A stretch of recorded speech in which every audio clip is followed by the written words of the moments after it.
Morning, everybody. I hope you're all doing well this morning.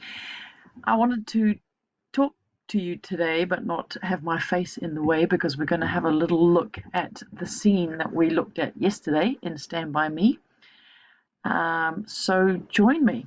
First of all, take a look at the screen. Obviously, you're doing number one already, watching today's screencast lesson.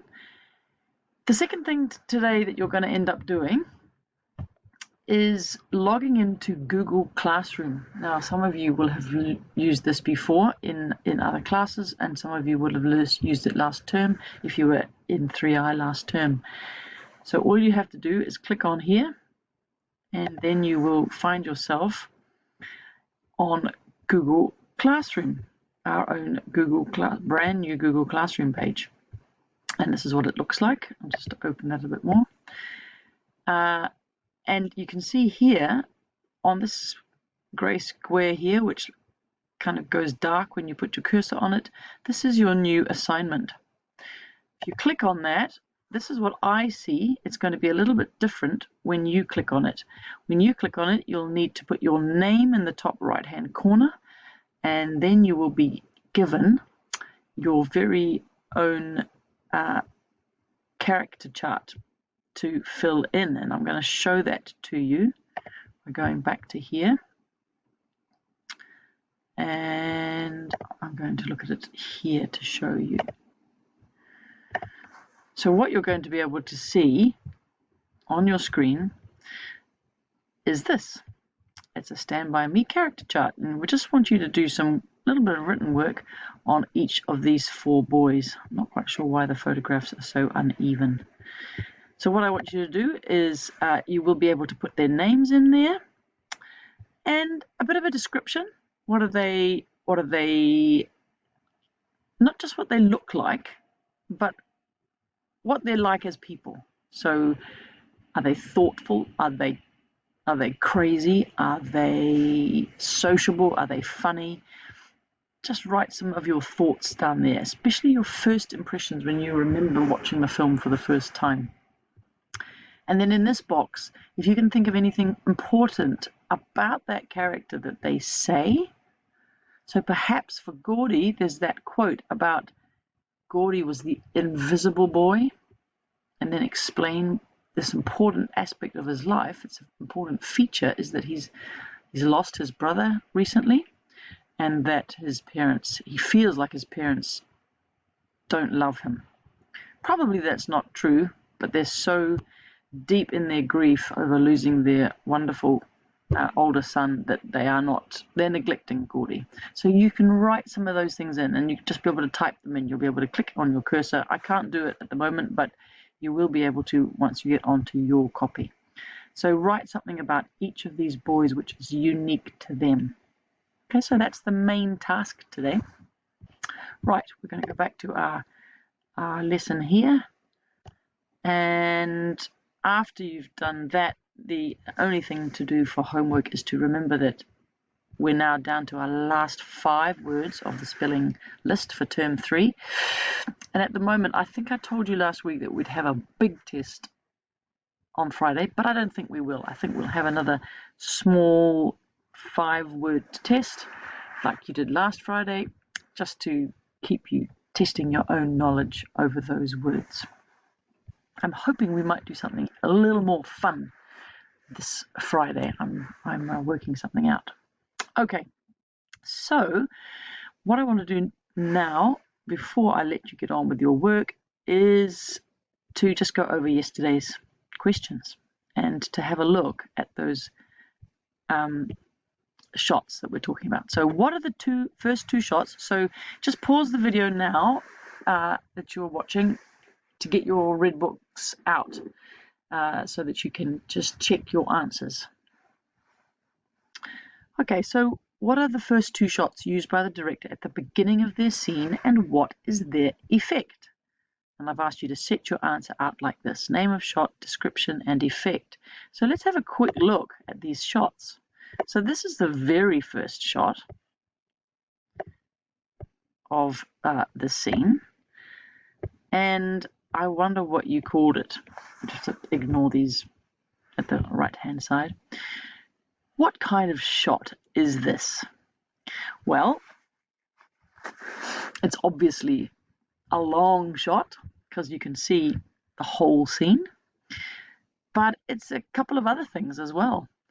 You can call it an establishing shot because it's kind of right at the beginning. It establishes exactly the nature of this scene, and it shows us how high that bridge is and how long it is and how far they will have to walk. It's also more than just a high angle shot. Some of you might have written high angle shot. It's really an aerial shot because it's being shot from a helicopter or right up high on that cliff.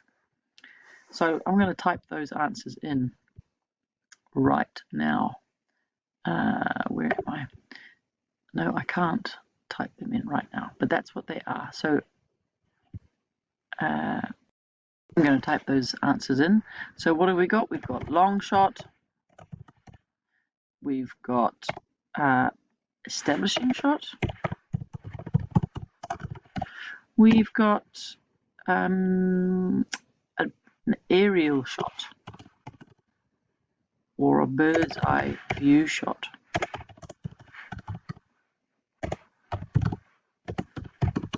Okay, so that's our answer there. Description of what can be seen. So we can see the whole bridge and the figures of the boys on top of it. So we'll have a look at that in a second. And the figures of the boys on it.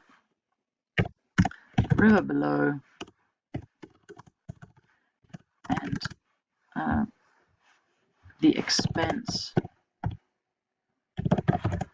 oops, of the country side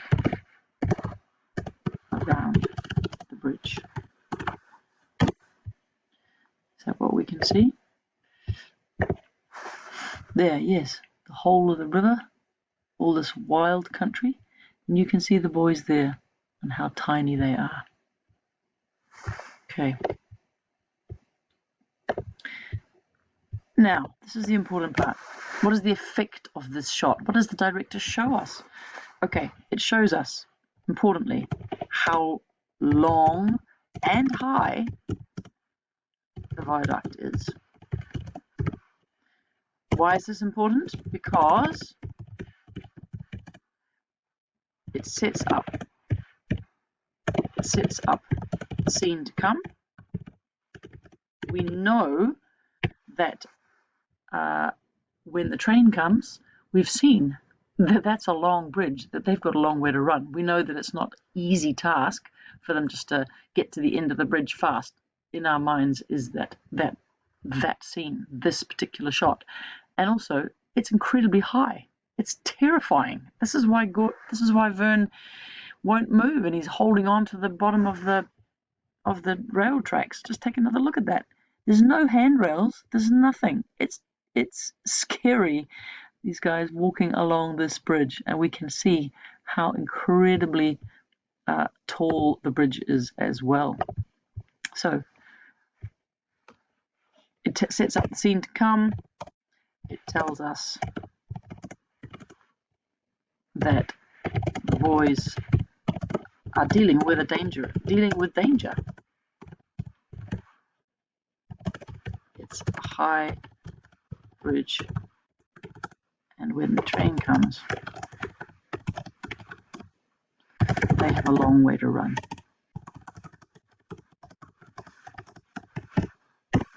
So we see from this shot exactly the nature of the scene and the challenges the boys have. So let's put that in. We see their challenges. We see clearly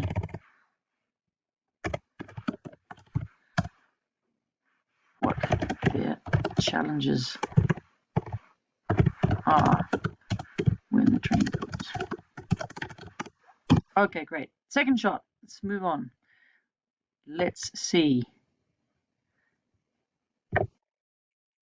Okay. here we go. So this shot is of Gordy, obviously, and it's a close-up. Gordy's thoughtful face can be seen, and the effect of this shot. What does the director show us? We see that Gordy is a little uneasy. He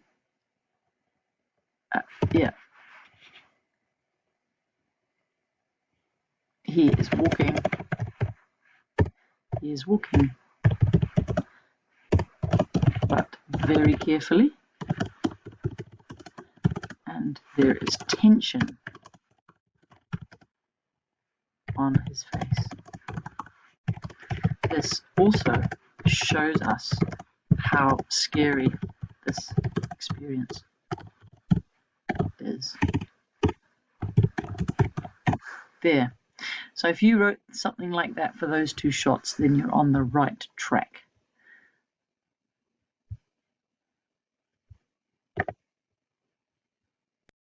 Okay, I think that's enough from me. So good luck with today's work. Remember to look at your spelling this afternoon, this evening for homework, and yeah, enjoy filling out that chart about the boys. Everything that you know and you can remember and you can think about those boys, type them in. Okay, have a great day. Bye.